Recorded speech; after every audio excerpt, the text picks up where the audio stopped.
ಸ್ನೇಹಿತರೆ ನಮಸ್ಕಾರ, ನಾನು ರವೀಂದ್ರ ಜೋಶಿ. ಇತ್ತೀಚಿನ ದಿನಗಳಲ್ಲಿ ಈ ರೀತಿ ಎದುರುಗಡೆ ಕೂಡಿಸಿಕೊಂಡು ಈ ರೀತಿ ತೊಳೆದು ಇಸ್ತ್ರಿ ಹಾಕುವ ಕೆಲಸವನ್ನು ರಾಹುಲ್ ಗಾಂಧಿಗೆ ಯಾರೂ ಮಾಡಿರಲಿಲ್ಲ. ಈತ ಯಾವಾಗಲೂ ಹಿಟ್ ಆ್ಯಂಡ್ ರನ್ ಮಾಡ್ತಾ ಇದ್ದಂಥದ್ದೇ ಜಾಸ್ತಿ. ಅಂದರೆ ಸದನಕ್ಕೆ ಬರೋದು, ತನಗೇನು ತಿಳಿಯುತ್ತೋ ಅದು ಮಾತಾಡೋದು, ಕಿರ್ಚಾಡೋದು, ಇದಕ್ಕಿದ್ದ ಹಾಗೆ ಸಭಾತ್ಯಾಗ ಮಾಡಿಬಿಡೋದು. ಈತನ ಜೊತೆ ಈತನ ಹಿಂಬಾಲಕರು ಹೋಗಿ ಆ ಮಕರ ದ್ವಾರದ ಬಳಿ ಕೂತ್ಕೊಂಡು ಮಾಧ್ಯಮದವರ ಎದುರಿಗೆ ಬಾಯಿಗೆ ಬಂದ ಹಾಗೆ ಹೇಳಿಕೆಗಳನ್ನು ಕೊಡೋದು.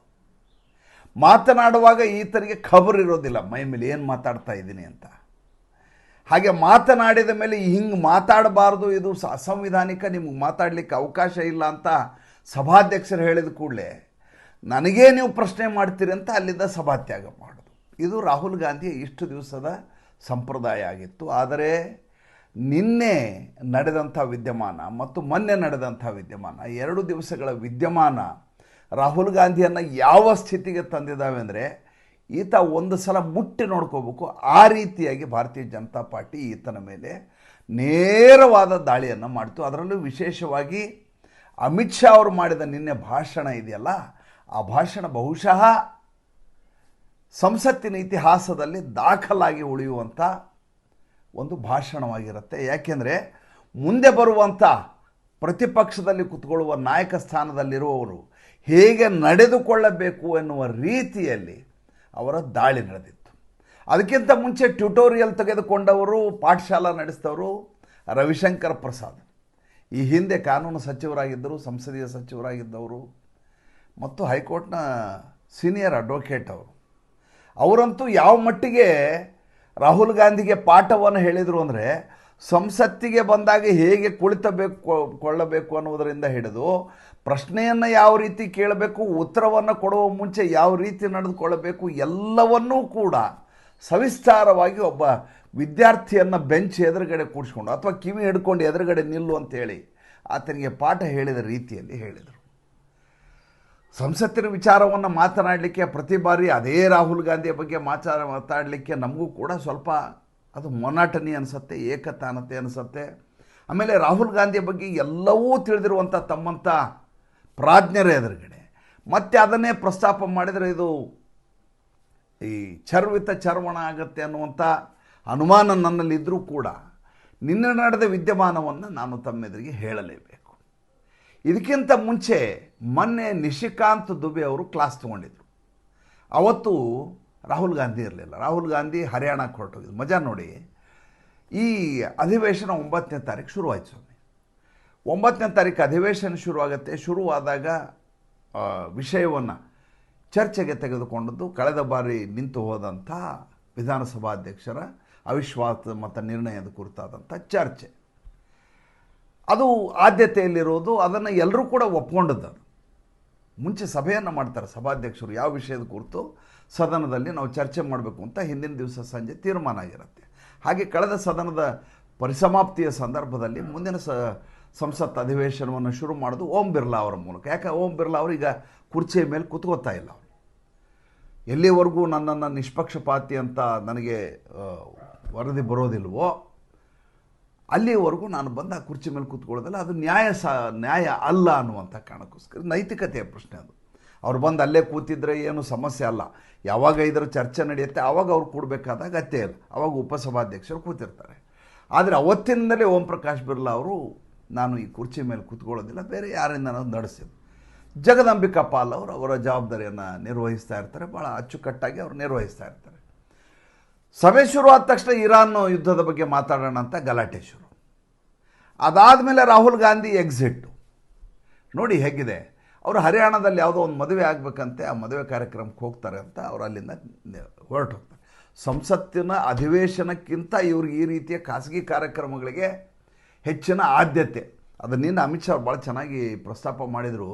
ಯಾವ ಮಟ್ಟಿಗೆ ಪ್ರಸ್ತಾಪ ಮಾಡಿದರು ಅಂದರೆ ಭಾಳ ಅದ್ಭುತವಾಗಿ ಅವರು ಹೋಮ್ವರ್ಕ್ ಮಾಡ್ಕೊಂಬಂದಿದ್ದಾರೆ. ನನಗೆ ಅದೇ ಭಾರತೀಯ ಜನತಾ ಪಾರ್ಟಿಯ ಒಂದು ವಿಷಯದಲ್ಲಿ ನಾನು ಭಾಳ ಖುಷಿಯಾಗೋದೇನೆಂದರೆ, ಅಲ್ಲಿ ಬಂದು ಕುಳಿತುಕೊಳ್ಳುವಂಥ, ಸಂಸತ್ತಿನಲ್ಲಿ ಕುಳಿತುಕೊಳ್ಳುವಂಥ ಮತ್ತು ಯಾರು ಚರ್ಚೆಯಲ್ಲಿ ಪಾಲ್ಗೊಳ್ತಾರೋ ಅವರೆಲ್ಲ ಪೂರ್ವಾಭ್ಯಾಸ ಮಾಡ್ಕೊಂಬಂದು ಅಲ್ಲಿ ತಮ್ಮ ವಿಷಯವನ್ನು ಮಂಡನೆ ಮಾಡ್ತಾರೆ. ಸರಿ ತಪ್ಪು ಬೇರೆ ವಿಚಾರ, ತರ್ಕವೋ ಅತಾರ್ಕಿಕವೋ ಅದನ್ನು ಬದಿಗಿಡಿ.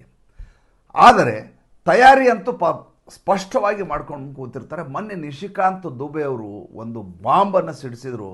ಆ ಬಾಂಬ್ ಸಿಡಿಸಿದ್ದು ಇಡೀ ಕಾಂಗ್ರೆಸ್ಸಿನಲ್ಲಿ ಯಾವ ರೀತಿಯ ತಲ್ಲಣವನ್ನು ಉಂಟು ಮಾಡ್ತದೆ ಅಂದರೆ, ಒಂದು ಪುಸ್ತಕವನ್ನು ಹಿಡ್ಕೊಂಡು ತೋರಿಸ್ತಾರೆ ಅವರು. ಎಡ್ವಿನಾ ಮೌಂಟ್ ಬ್ಯಾಟನ್ ಅವರ ಮಗಳು ಬರೆದಂಥ ಪುಸ್ತಕ.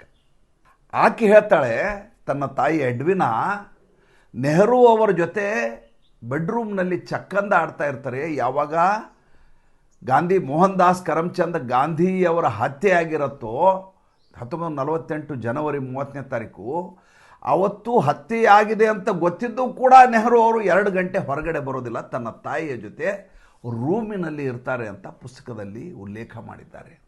ಬೇರೆ ಯಾರೋ ಮೂರನೇದವರು ಅವ್ರ ಮೇಲೆ ಆರೋಪ ಮಾಡಿದರೆ ಬೇರೆ, ಯಾರೋ ಗಾಸಿಪ್ ಹೇಳಿದ್ರೆ ಬೇರೆ, ಸ್ವತಃ ಎಡ್ವಿನಾ ಅವರ ಮಗಳು ಬರೆದಂಥ ಪುಸ್ತಕದಲ್ಲಿ ಉಲ್ಲೇಖ ಆಗಿದೆ, ಪ್ರಕಾಶನಗೊಂಡಿದೆ.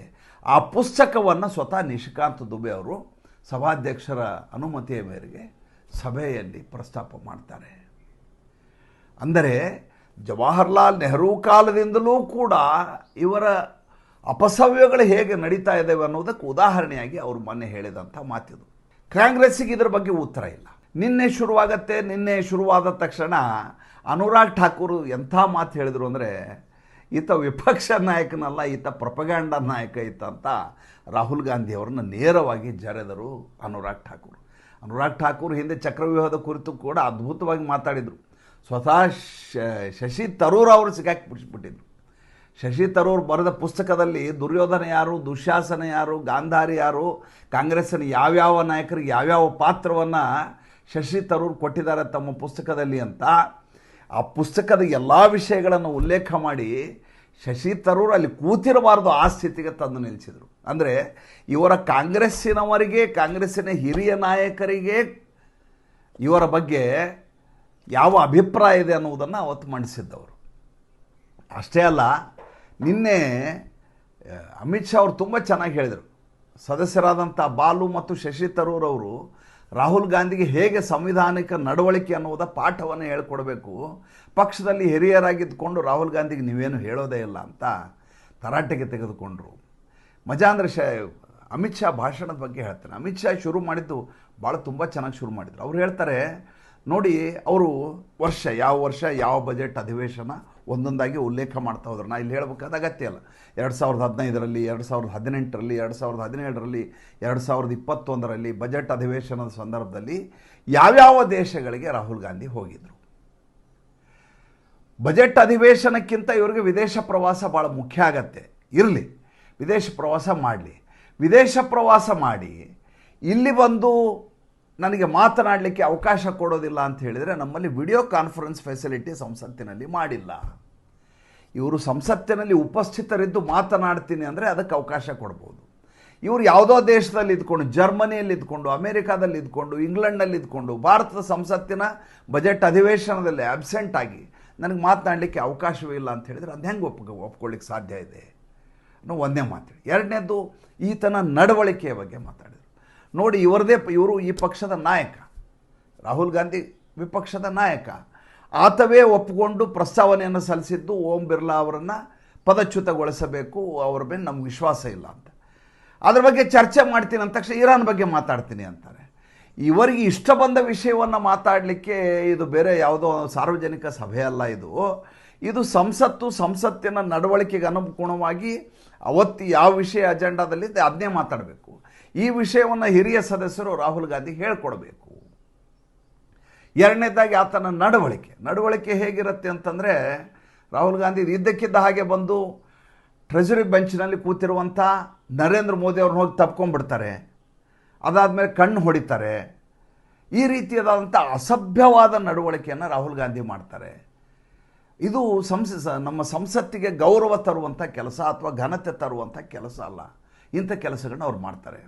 ಆಮೇಲೆ ರವಿಶಂಕರ್ ಪ್ರಸಾದ್ ಹೇಳಿದ್ರು, ಪಾಯಿಂಟ್ ಆಫ್ ಆರ್ಡರ್ ಬಗ್ಗೆ ಇವರಿಗೆ ಇದನ್ನೇ ಇಲ್ಲ, ಗಮನವೇ ಇಲ್ಲ. ಅಂದರೆ ಒಬ್ಬ ವ್ಯಕ್ತಿ ಭಾಷಣ ಮಾಡ್ತಿರ್ತಾರೆ, ಭಾಷಣ ಮಾಡುವಾಗ ನಿಮ್ಗೆ ಅದರಲ್ಲಿ ಯಾವುದೋ ಒಂದು ತಪ್ಪು ಕಾಣಿಸ್ತದೆ.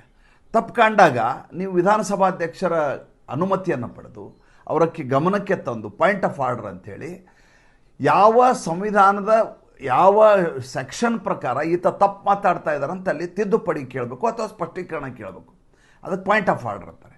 ಈ ಪಾಯಿಂಟ್ ಆಫ್ ಆರ್ಡರ್ ಇಲ್ಲವೇ ಇಲ್ಲ. ಇವ್ರಿಗೆ ಯಾವುದೋ ವಿಷಯ ಇದ್ದಕ್ಕಿದ್ದ ಹಾಗೆ ನೆನಪಾಗಿಬಿಡುತ್ತೆ, ಅದ್ರ ಬಗ್ಗೆ ಮಾತಾಡಲಿಕ್ಕೆ ಇವ್ರು ಎದ್ದು ನಿಂತುಬಿಡ್ತಾರೆ. ಮಾತಾಡಲಿಕ್ಕೆ ಅವಕಾಶ ಕೊಡಲಿಲ್ಲ ಅಂದ ತಕ್ಷಣ ನನಗೆ ಮಾತಾಡಲಿಕ್ಕೆ ಅವಕಾಶ ಕೊಡಲಿಲ್ಲ ಅಂತ ಹೇಳ್ತಾರೆ. ಯಾವ ವಿಷಯದ ಕುರಿತು ಚರ್ಚೆ ಆಗಬೇಕು ಅದ್ರ ಬಗ್ಗೆಯೇ ಮಾತಾಡಲಿಕ್ಕೆ ಅವಕಾಶ ಕೊಡ್ಬೋದೇ ವಿನ ಕಂಡು ಇವರಿಗೆ, ಇವರ ಫ್ಯಾನ್ಸಿಗೆ, ಇವರ ಮೂಡ್ ಮೇಲೆ ಡಿಪೆಂಡ್ ಅಂತ ಮಾತುಗಳನ್ನ ಆಡಲಿಕ್ಕೆ ಸಂವಿಧಾನದಲ್ಲಿ ಅವಕಾಶ ಇಲ್ಲ. ಅದಕ್ಕೆ ಅವಕಾಶ ಕೊಡು ಅಂತ ಇವ್ರು ಕೇಳ್ತಾರೆ.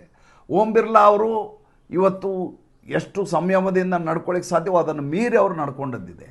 ರಾಹುಲ್ ಗಾಂಧಿ ಈ ರೀತಿಯದಾದಂಥ ಉಪದ್ವ್ಯಾಪ ಮಾಡಿದಾಗ ಅದನ್ನು ಬೇಡ ನೀನು ಕೂತ್ಕೋ ಅಂತ ಹೇಳಿದ್ದು ಅದು ಹೇಗೆ ತಪ್ಪಾಗತ್ತೆ ಅಂತ ಓಂ ಬಿರ್ಲಾ ಅವರ ಪರವಾಗಿ ಅವರು ತಮ್ಮ ವಾದವನ್ನು ಸುಮಾರು ಒಂದು 3/4 ಗಂಟೆ ಕಾಲ ಅಮಿತ್ ಶಾ ಅವರ ಭಾಷಣ ಇತ್ತು. ಅಮಿತ್ ಶಾ ಅವರು ಕೊನೆಗೆ ಮಾತಾಡಿದ ಮಾತಿನಿಂದ ರೊಚ್ಚಿಗೆದ್ದಂಥ ವಿಪಕ್ಷದವರು ನೀವು ರಾಹುಲ್ ಗಾಂಧಿಯ ಕ್ಷಮೆ ಕೇಳಬೇಕು ಅಂತ ಕಿರ್ಚಾಡ್ಲಿಕ್ಕೆ ಶುರು ಮಾಡಿದರು, ಗಲಾಟೆ ಮಾಡಿದರು. ನೋಡಿ, ಸಂವಿಧಾನದಲ್ಲಿ ಇವ್ರಿಗೆ ಹಕ್ಕು ಹೇಗಿದೆಯೋ ಹಾಗೆ ಕರ್ತವ್ಯ ಕೂಡ ಇರುತ್ತೆ. ಏನು ಕರ್ತವ್ಯ? ಸಂಸತ್ತಿನ ಶಿಷ್ಟಾಚಾರಕ್ಕೆ ಅನುಗುಣವಾಗಿ ನಡ್ಕೋಬೇಕಾದಂಥ ಅನಿವಾರ್ಯತೆ. ಇಲ್ಲಿವರೆಗೂ ನರೇಂದ್ರ ಮೋದಿಯವರ ಯಾವ ಭಾಷಣವನ್ನೂ ಕೂಡ ಇವರು ಸಂಯಮದಿಂದ ಕೂತು ಕೇಳಿದಂಥ ದಾಖಲೆಗಳೇ ಸಿಗೋದು ಭಾಳ ಅಪರೂಪ ನಮ್ಮಲ್ಲಿ. ಪ್ರತಿ ಬಾರಿಯೂ ಗಲಾಟೆ. ನಾನು ಒಟ್ಟು ಸಾರವನ್ನು ಏನು ಹೇಳಬೇಕು ಅಂತ ಹೇಳ್ತಾ ಇದ್ದೀನಿ ಅಂದರೆ, ಇವತ್ತು ರಾಹುಲ್ ಗಾಂಧಿಗೆ ಮೊದಲೇದಾಗಿ ವಿಪಕ್ಷ ಸ್ಥಾನ ಕೊಟ್ಟದ್ದು ಭಾಳ ದೊಡ್ಡದಾದಂಥ ಪ್ರಮಾದ ಆಗಿದೆ ಈ ದೇಶದಲ್ಲಿ. ಏಕೆಂದರೆ ವಿಪಕ್ಷ ಸ್ಥಾನ ಏನಿದೆಯಲ್ಲ ಅದು ಶಾಡೋ ಪ್ರೈಮ್ ಮಿನಿಸ್ಟರ್ ಅಂದು ಈತ ಅಧಿಕಾರಕ್ಕೋಸ್ಕರ ಇದು ಶಾಡೋ ಪ್ರೈಮ್ ಮಿನಿಸ್ಟರ್ ಅಂತ ರಾಹುಲ್ ಗಾಂಧಿ ತಿಳ್ಕೊಂಡಿದ್ದಾರೆ. ವಾಸ್ತವ ಹಾಗಲ್ಲ. ಹೇಗೆ ಅಂತಂದರೆ, ಸರ್ಕಾರವನ್ನು ಎಚ್ಚರಿಸುವ ಕೆಲಸ ಮತ್ತು ಸರ್ಕಾರವನ್ನು ತಿದ್ದುವ ಕೆಲಸ, ಸರ್ಕಾರಕ್ಕೆ ಮಾರ್ಗದರ್ಶನ ಮಾಡುವ 3 ಜವಾಬ್ದಾರಿ ಅವ್ರ ಮೇಲೆ ಇರ್ತವೆ. ಜೊತೆಗಿರುವಂಥ ವಿಪಕ್ಷಗಳೆಲ್ಲ ಇವರಿಗೆ ಅವರನ್ನು ಮುನ್ನಡೆಸುವ ಕೆಲಸ, ಮಾರ್ಗದರ್ಶಿಯಾಗಿ ಮುನ್ನಡೆಸುವ ಕೆಲಸ ರಾಹುಲ್ ಗಾಂಧಿಗಿರುತ್ತೆ. ಮಜಾ ನೋಡಿ, ಇಲ್ಲಿ ಏನಾಗಿದೆ ಅಂದರೆ, ಇಲ್ಲಿ ಮಾತಾಡಲಿಕ್ಕೆ ಅವಕಾಶ ಕೊಡ್ತಾ ಇಲ್ಲ ಅಂತ ಹೇಳಿದವರು ಯಾರು? ರಾಹುಲ್ ಗಾಂಧಿ. ಉಳಿದವ್ರಿಗೆಲ್ಲ ಮಾತಾಡಲಿಕ್ಕೆ ಅವಕಾಶ ಇದೆ. ಅಖಿಲೇಶ್ ಯಾದವ್ ಬೇಕಾದಷ್ಟು ಮಾತಾಡ್ತಾರೆ, ಪಿಂಕಿ ಯಾದವ್ ಮಾತಾಡ್ತಾರೆ, ಡಿಂಪಲ್ ಯಾದವ್ ಮಾತಾಡ್ತಾರೆ, ಕ್ಷಮಿಸಿ ಪಿಂಕಿ ಯಾದವ್ ಅಂತೇನೆ, ಡಿಂಪಲ್ ಯಾದವ್ ಮಾತಾಡ್ತಾರೆ, ಪ್ರಿಯಾಂಕಾ ಮಾತಾಡಿದರು ಮೊನ್ನೆ ಸಂದರ್ಭದಲ್ಲಿ, ಪಿಂಕಿ. ಉಳಿದ ಎಲ್ಲ ಶಶಿ ತರೂರ್ ಎಲ್ಲ ಸದಸ್ಯರು ಮಾತಾಡ್ತಾರೆ, ವಿಪಕ್ಷದವರು ಎಲ್ಲರೂ ಮಾತಾಡ್ತಾರೆ. ಅವ್ರು ಯಾರು ಕೂಡ ನಮ್ಮ ಮೈಕ್ ಆಫ್ ಮಾಡಿದರು, ನಮಗೆ ಮಾತಾಡಲಿಕ್ಕೆ ಅವಕಾಶ ಕೊಡಲಿಲ್ಲ, ಸಂಸತ್ತಿನಲ್ಲಿ ನಮಗೆ ಬೆಲೆ ಇಲ್ಲ ಅಂಥೇಳಿ ಮಕರ ದ್ವಾರಕ್ಕೆ ಹೋಗಿ ಇಲ್ಲಿ ಮಾತನಾಡಬೇಕಾಗಿದ್ದನ್ನು ಮಾಧ್ಯಮದವರು ಎದುರಿಗೆ ಮಾತಾಡಿಲ್ಲ. ಈಗ ಇದ್ದಂಥ ಅಜೆಂಡಾದಲ್ಲಿ ರಾಹುಲ್ ಗಾಂಧಿಗೆ ಮಾತಾಡಲಿಕ್ಕೆ ಅವಕಾಶ ಇಲ್ಲ ಅನ್ನುವಂಥ ಏಕಮೇವ ಕಾರಣಕ್ಕೋಸ್ಕರ ಓಂ ಬಿರ್ಲಾ ಅವ್ರ ವಿರುದ್ಧ ಅವಿಶ್ವಾಸ ಮತ. ಹಾಗಾದರೆ ರಾಹುಲ್ ಗಾಂಧಿ ಬಯಸುವುದೇನು?